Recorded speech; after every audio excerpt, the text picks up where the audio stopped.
하나님 말씀 히브리서 6장 1절부터 12절까지입니다. 신약성경 357쪽 히브리서 6장 1절부터 12절까지입니다.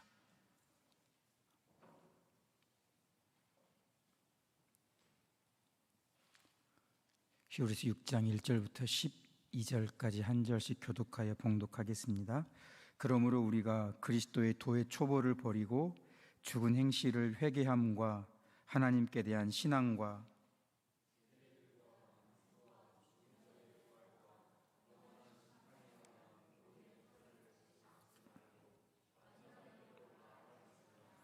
하나님께서 허락하시면 우리가 이것을 하리라.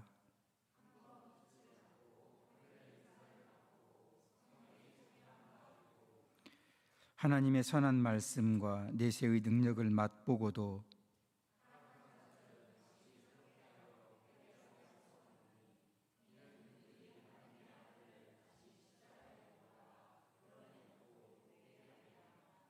땅이 그 위에 자주 내리는 비를 흡수하여 밭 가는 자들이 쓰기에 합당한 채소를 내면 하나님께 복을 받고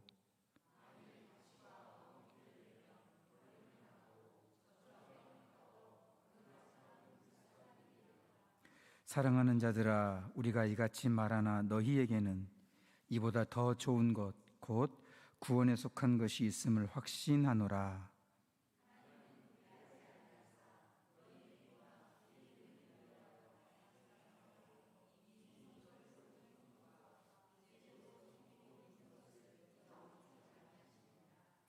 우리가 간절히 원하는 것은 너희 각 사람이 동일한 부지런함을 나타내어 끝까지 소망의 풍성함에 이르러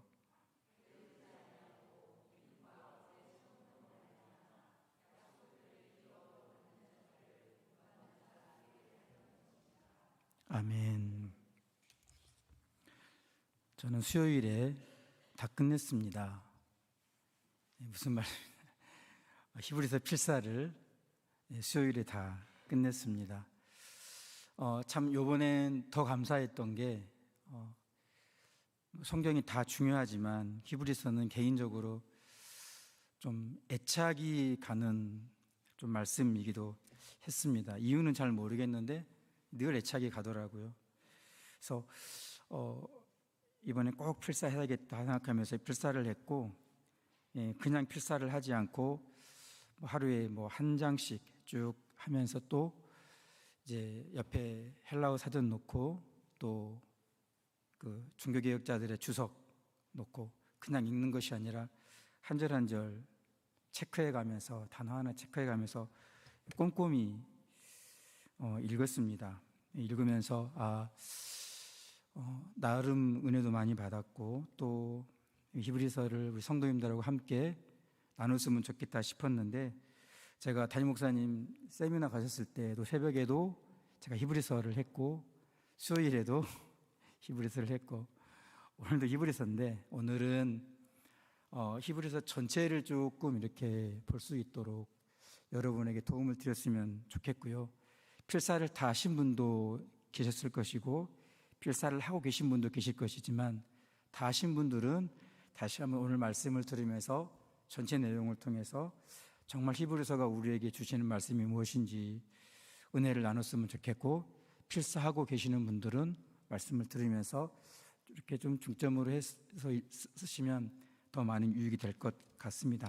물론 제가 보는 관점이기 때문에 이 히브리서가 이거다라고 말하기는 조금 어폐가 있지요. 그냥 저의 눈으로, 저의 관점에서 볼 때 나름 이제 히브리서가 이런 메시지다라는 나름 객관적으로 나름 이제 이렇게 다 종합적으로 했지만, 사람이라 한쪽으로 편향될 수도 있고 또 그런 게 있기 때문에 조금 그럴 수 있을 거지만 나름 객관적으로 해보려고, 정말 히브리서가 우리에게 주는 메시지가 뭔지 한번 찾아보려고 애를 썼습니다. 먼저 저자는 사도 바울이라고 하시는 분들도 계시고 사도 바울인 것 같다라고 하시는 분도 계시고 절대 사도 바울이 아니다라고 하시는 분도 계시는데, 뭐 나름 다 논리가 있습니다. 근데 우리가 2장 3절하고 13장 23절을 보면 조금 힌트를 얻을 수 있는 게 2장 3절에 보면 이 구원의 말씀이죠. 처음 주로 말씀하신 바요. 그러니까 예수님께서 처음 말씀하신 겁니다. 구원은. 그리고 들은 자들, 예수님이 말씀하신 것들을 들은 자들, 뭐 베드로, 사도 야고보, 요한, 사도 바울 이런 사도급들이겠죠.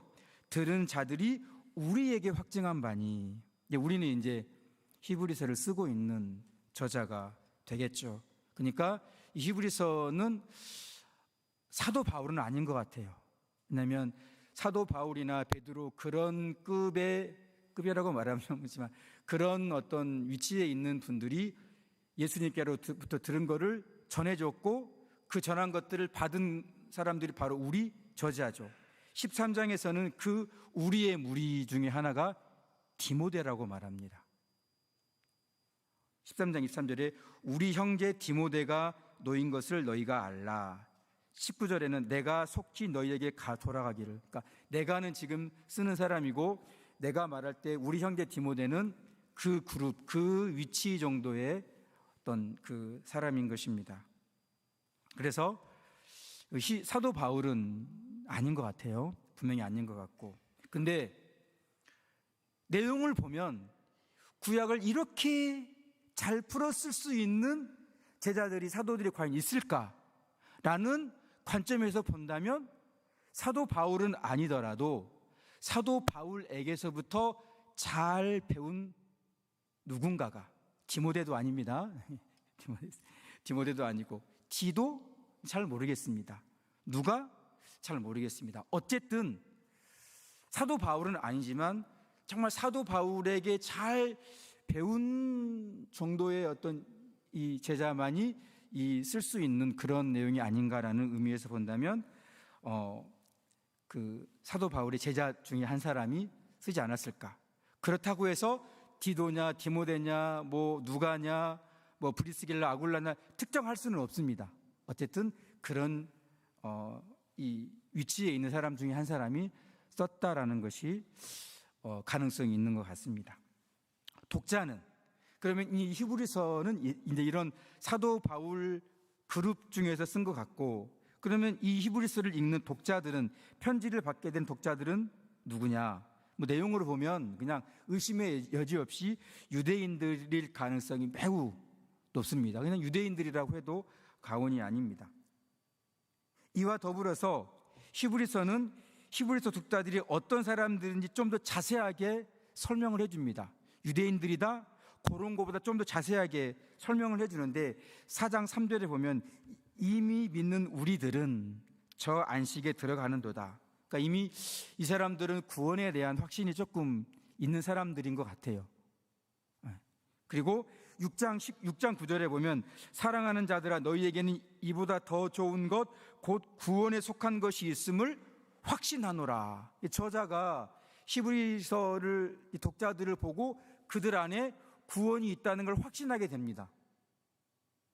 이들이 믿음이 꽤 있는 사람들이죠. 6장 10절은 또 이렇게 기록합니다. 하나님은 너희 행위와 그의 이름을 위하여 나타낸 사랑으로 이미 성도를 섬긴 것과 이제도 섬기고 있는 것을 잊어버리지 아니하시느니라. 이 독자들은 이미 안식에로 들어갔다고 구원의 확신도 있을 뿐만 아니라 또 이미 그리고 이제도 그리스도를 위하는 이름으로 사랑을 성도들에게 막 베풀고 있는 그런 사람들임을 알 수 있는 거죠. 이러보건대 히브리서의 독자들은 믿음으로 예수 그리스도 안에 있는 구원의 은혜를 입은 사람들일 뿐만 아니라 열심히 믿음 생활을 이어가고 있는 성도들이라는 것을 알 수 있습니다. 이렇기 때문에 이 히브리서 독자들에게는 뭔가 특별한 문제가 없어 보여요. 구원의 확신도 있고 성도를 섬기는 일이 있는데 이미 섬겼고 또 지금도 섬기고 있는데 뭐가 부족한 게 있겠느냐 해서 굳이 더 쓸 말이 있을까 이런 생각이 들 정도입니다. 그런데 히브리서 저자는 이렇게 은혜 안에 열심히 믿음 생활하고 있는 성도들을 향하여 몇 가지 염려와 우려를 나타냅니다. 심지어는 경고까지 하게 됩니다. 나중에 보겠지만 경고도 정말 무시무시한 경고입니다. 바울 서신을 봐도 이런 경고는 없는 것 같습니다. 이런 비슷한 종류는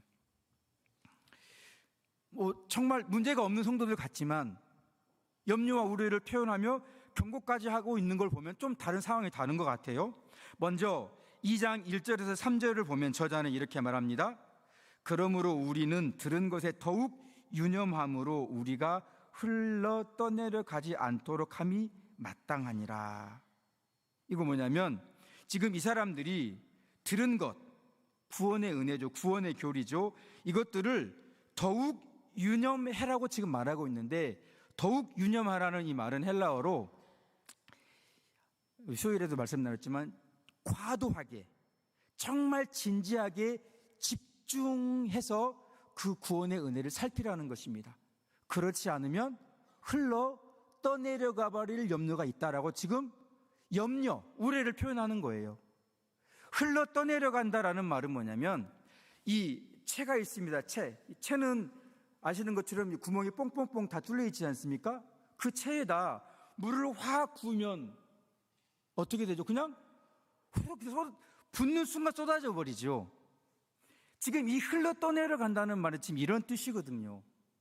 그러니까 우리가 만약에 지금 이 독자들이, 지금 저자가 그럽니다. 당신들 정말 잘하고 있는데 이 구원의, 당신들이 들은 이 구원의 교리를 과도하고 진지하게 묵상해서 집중하지 않으면 어떤 일이 벌어지냐면요, 채에다 물을 부으면 싹 쏟아져 버리는 것처럼 그냥 그 구원의 교리들이 싹 흩어져 가버립니다.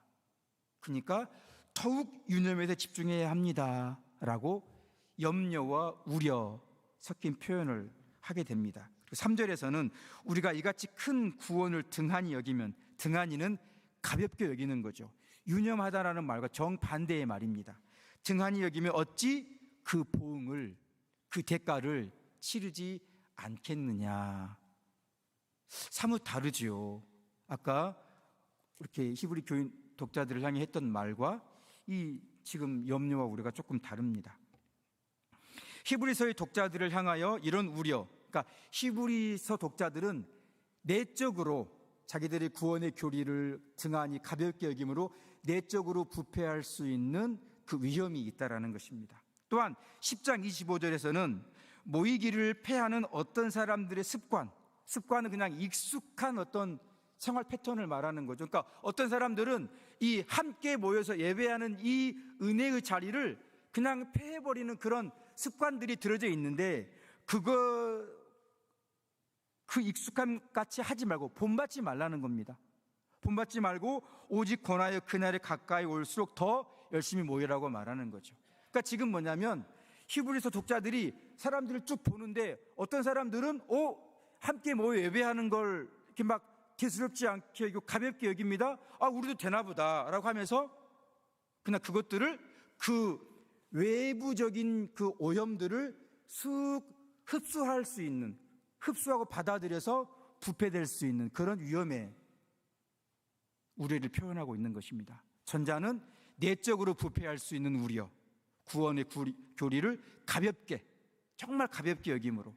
두 번째는 주위를 쭉 둘러보니까 그냥 막 이렇게 그냥 자기 마음대로 그냥 편한 대로 신앙생활하고 그런 사람들 보니까 그래도 되나 보다, 이렇게 따라가면 또 외부적인 오염 때문에 타락할 위험이 있다라고 염려를 나타내고 있는 것입니다. 그렇습니다. 히브리서 독자들은 표면적으로는 믿음 생활을 나름 열심히 하고 있는 것처럼 보였지만 히브리서 저자가 보기에는 이들이 신앙의 연수가 오래될수록, 신앙이 지나면 지날수록 처음에 품었던 뜨거운 열심을 점점 잃어가고 있는 것으로 보았습니다. 처음 열심을 잃어가고 있는 것으로 보았습니다. 그리고 그 열심의 식어짐의 결과가 무엇입니까? 가볍게 여기는 겁니다. 쉽게 우리가 처음 그 구원의 은혜에 어떤 감격을 했을 때는 그 은혜의 교리 가르침이 얼마나 우리 마음을 사로잡고 거기에 우리가 푹 빠져서 그 교리를 가슴에 안고 예배하며 전하고 그랬습니까? 근데 그 열심히 시간이 오래되어 식어질수록 그 중히 여김, 소중히 여김도 가볍게 여겨져 버린다는 것입니다. 이것이 첫 번째 우려였습니다.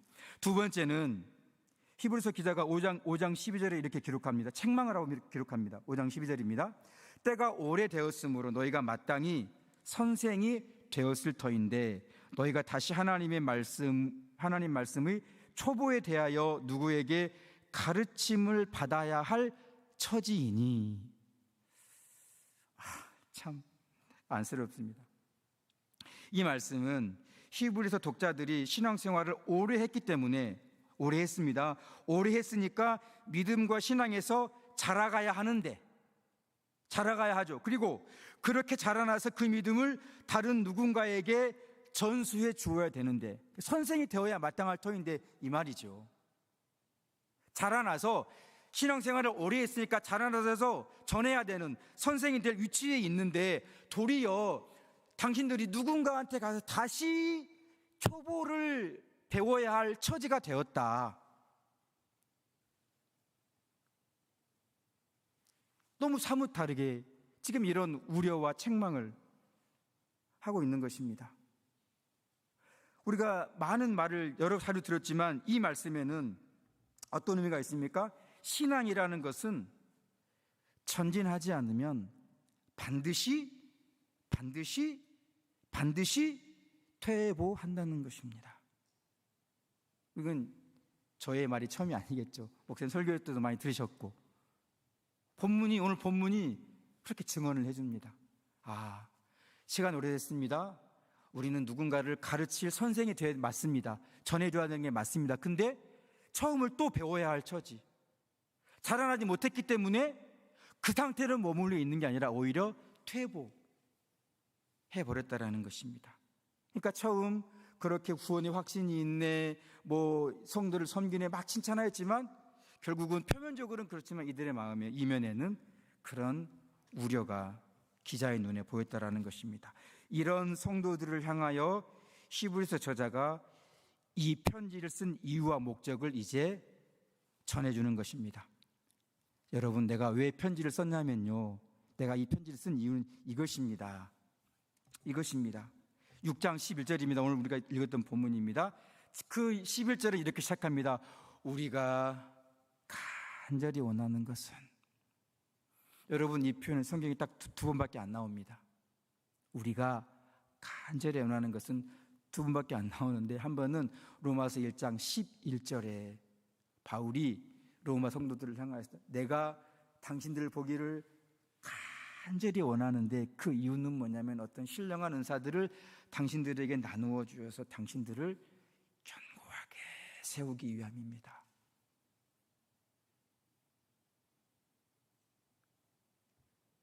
이 표현을 보면 사도 바울 그룹에 있는 한 사람이 쓴 것 같기도 한 또 증거인 것 같기도 합니다. 우리가 간절히 원하는 것은, 바울은 그 원함이 성도들을 견고하게 세우는 것이었습니다. 오늘 본문도 읽어보면 거의 비슷한 유의 메시지가 나옵니다. 우리가 간절히 원하는 것은, 목회자가 성도들을 볼 때, 성도들이 믿음의 길에서 점점 이탈하려고 하는 것들을 볼 때 그들을 향하여 그 길에서 돌아서서 바른 길을 걸어주세요, 바른 길을 걸으세요라는 그 애정과 사랑이 풍성히 담긴 그 표현인 것입니다.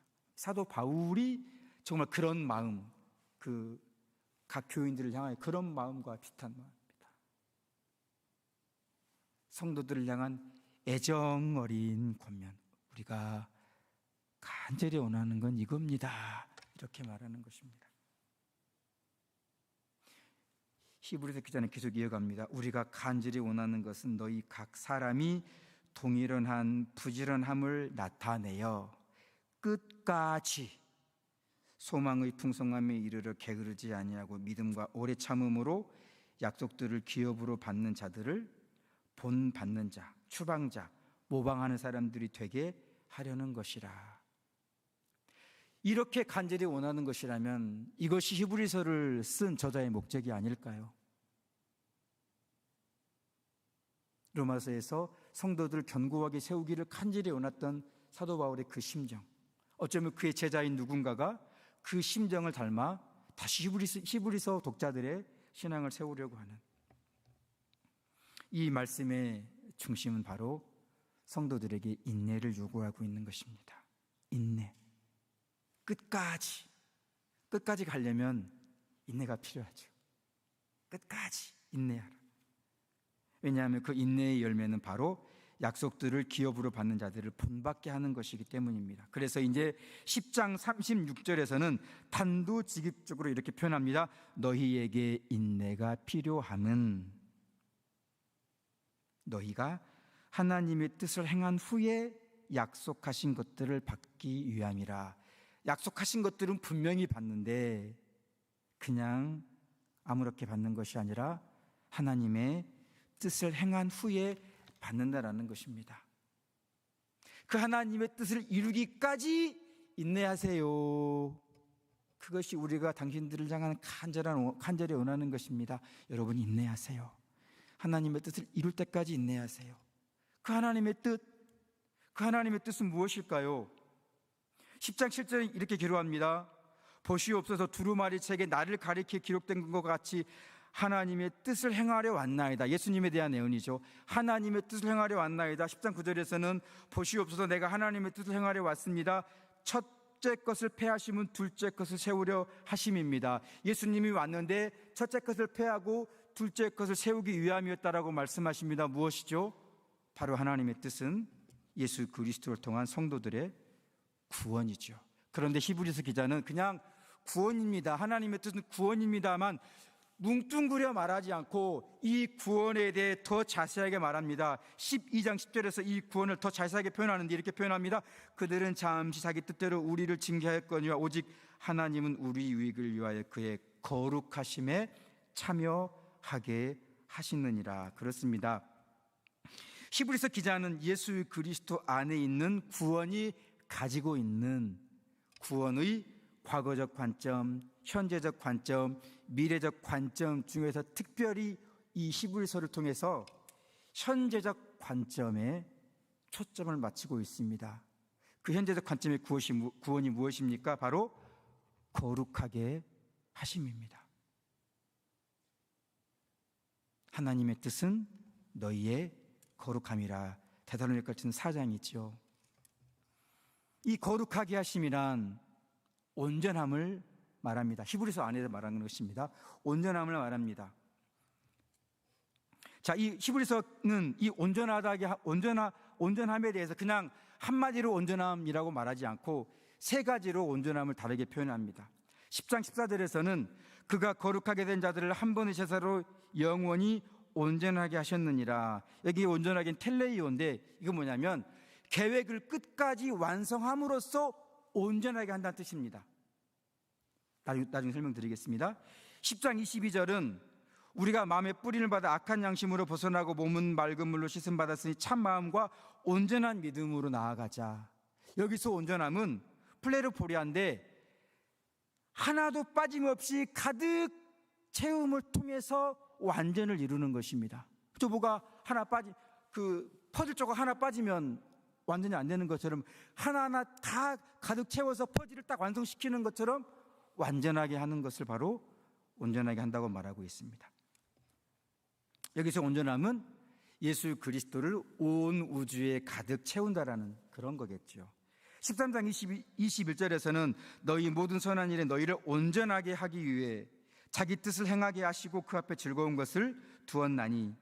여기서의 온전하게 하면 카타르티전인데 여기서는 뭐냐면 망가진 것을 회복시켜서 온전하게 한다는 것입니다. 이 회복의 온전함은 죄로 말미암아 타락한 세상과 인간을 원래의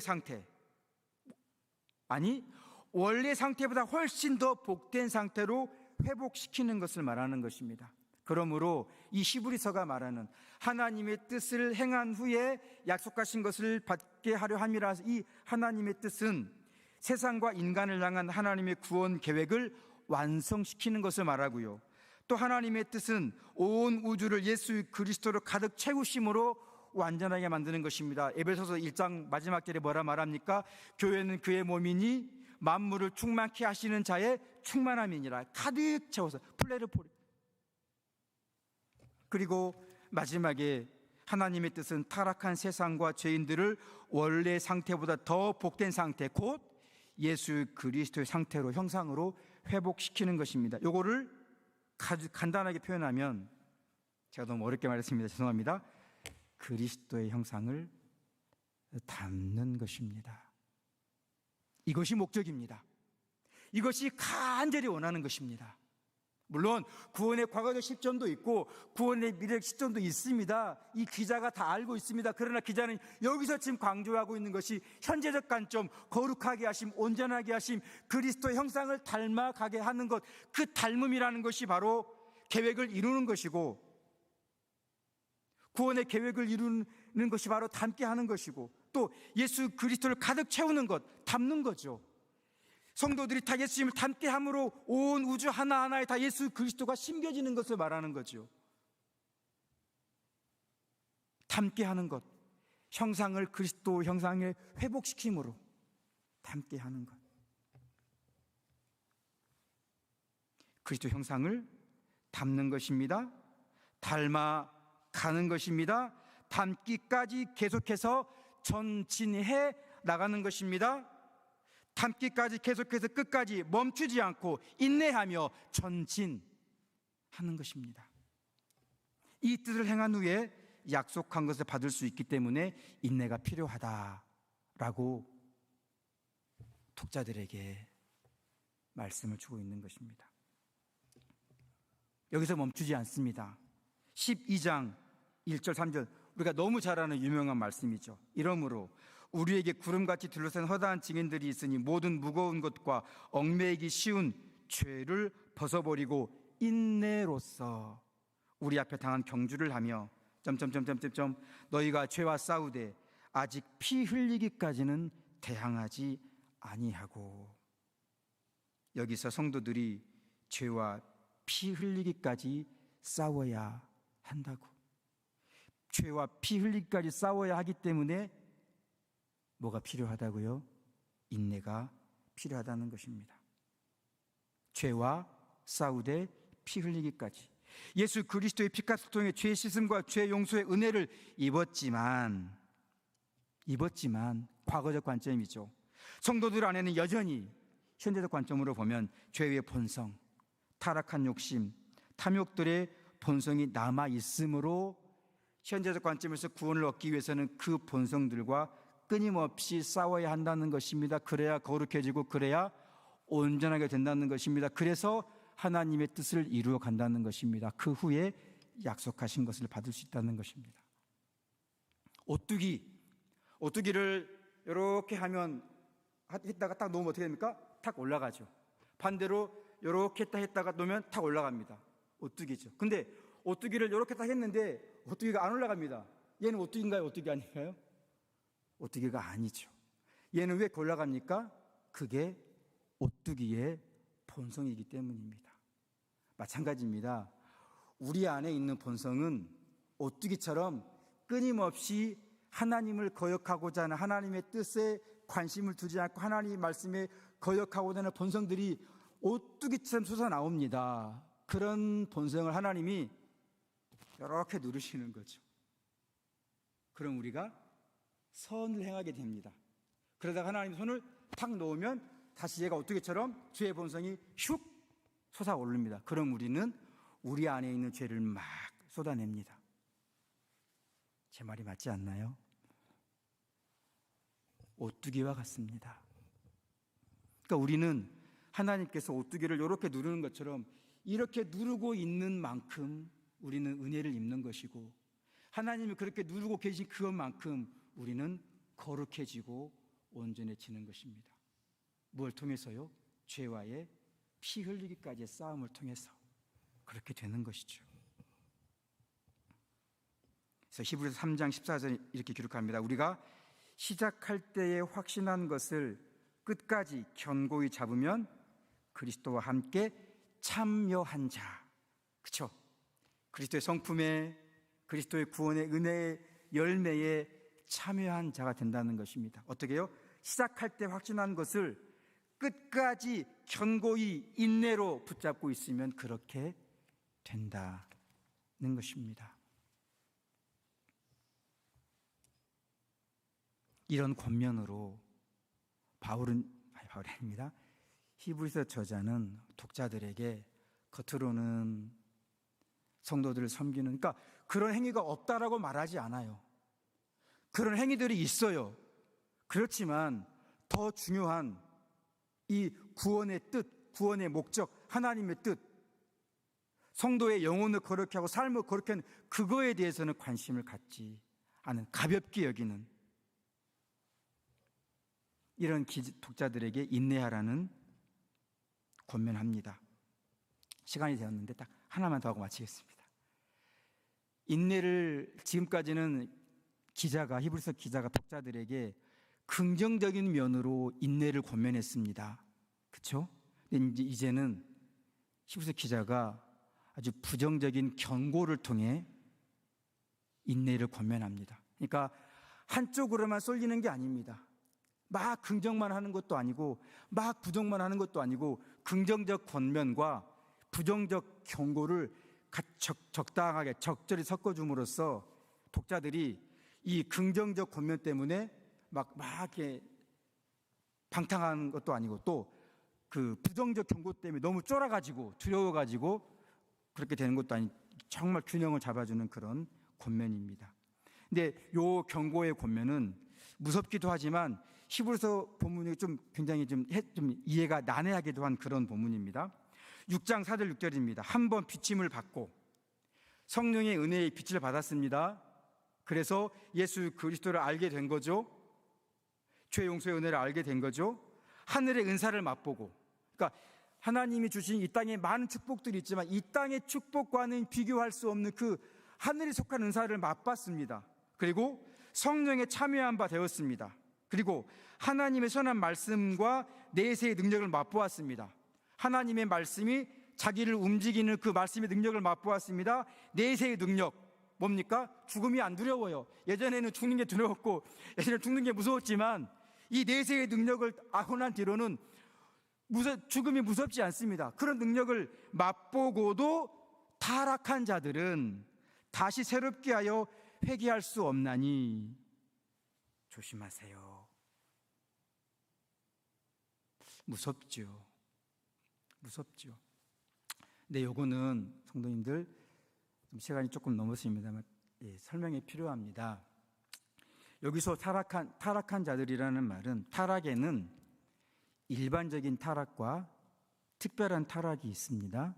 이 일반적인 타락은 1계명에서부터 10계명까지에 있는 성경 말씀에 대해서 성도들이 죄를 짓는 거죠. 죄를 짓는 것입니다. 이런 일반적인 타락에 대해서는 다시 새롭게 회개할 수 없나니라는 말이 적용되지 않습니다. 베드로를 보면 잘 아시지 않습니까? 네. 일반적인 타락에는 그것도 그러니까 일반적이란 말은 모든 성도들이 다 죄를 범할 수 있는 그런 걸 말하는 겁니다. 살인? 바울은요 다 회개가 가능합니다. 특별한 타락이 있습니다. 마태복음 12장에 보면 성령을 거스리는 거죠. 완전한 타락을 말하는 것입니다. 그러니까 완전히 복음을 부인하는. 근데 그런 타락인데 이렇게 특별하게 타락한 자들은 다시 회개할 수 없습니다. 근데 이게 이런 문제가 생기는 게, 그러면 정말 중생의 은혜를 경험한 사람도 타락할 수 있는 건가요? 그건 아니죠. 이게 중요합니다. 그거는 아닙니다. 왜? 예수님이 요한복음에서 뭐랍니까? 아버지께서 내게 주신 자는 하나도 빠짐없이 다 지키신다고 말씀하지 않습니까? 한번 중생의 은혜를 입은 사람들은 타락할 수가 없습니다. 그럼 지금 이 말씀은 뭐냐는 거죠. 에스겔서 18장 27절에 보면 이렇게 말씀합니다. 만일 악인이 그 행한 악을 떠나 정의와 공의를 행하면 그 영혼을 보존하리라. 이 말은 특별하게 타락한 자들, 정말 성령을 부인하고 복음을 완전히 떠난 사람들은 회개의 감동이 없는 사람들입니다. 대표적으로 가룟 유다죠. 회개의 감동이 없어요. 다시 말하면 회개의 은혜를 입지 못해요. 여러분, 회개는 우리가 하는 게 아닙니다. 회개 우리가 하는 게 아니에요. 베드로는 회개의 감동의 은혜를 입었어요. 가룟 유다는 회개의 감동의 은혜를 입지 못했어요. 왜? 가룟 유다는 성도가 아니었기 때문입니다. 근데 예수님이 제자들을 막 보내갖고 귀신도 쫓아내게 하고 하늘의 은사를 막 능력을 행하게 하는 그 은혜를 경험을 했죠. 그렇게 경험을 하고도 한 사람들 중에도 진짜 구원받지 않은 사람들이 있다라는 것입니다. 근데 지금 뭐라고, 그러면 기자가 이 경고를 한 이유는 뭐냐면, 처음 신앙생활 시작해서 오래됐는데 쭉 보니까 점점 열정이 식어지고 해서 심의해지고 옅어집니다. 근데 이 쭉 보다 보면 진짜 이 사람들이 이렇게 가다간 진짜 이게 진짜 아닌 사람인 건가?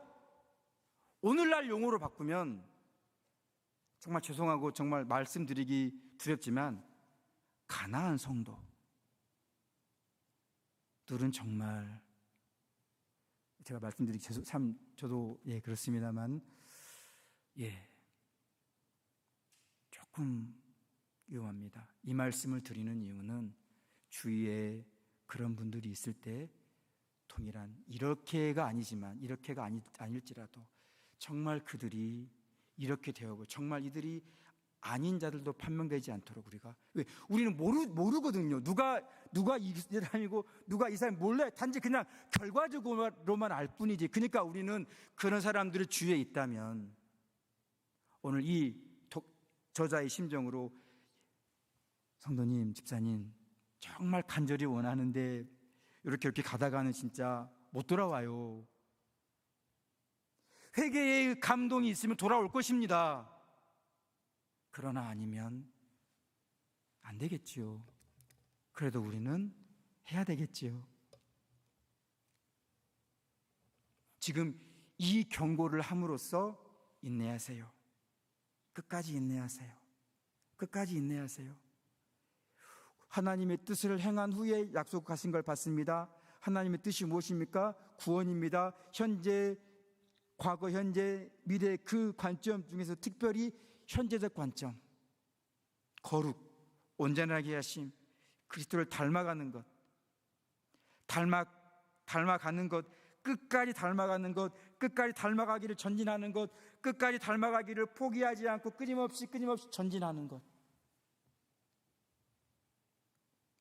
이렇게 긍정적 경고와 부정적 경고를 통해서 히브리서를 읽는 독자들에게 인내하세요.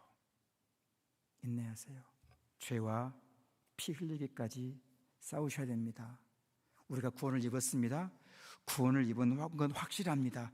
하지만 여전히 현재적으로 우리에게는 오뚜기와 같은 본성이 남아 있습니다. 하나님께서 누르셨다가 손을 떼시는 순간 바로 옵니다. 하나님이 그 손을 떼지 않도록 끊임없이 우리가 기도하고 싸우고 피 흘리기까지. 그러므로 현재적으로 우리가 닮아가는 일을 행한 후에 약속하신 것을 받습니다.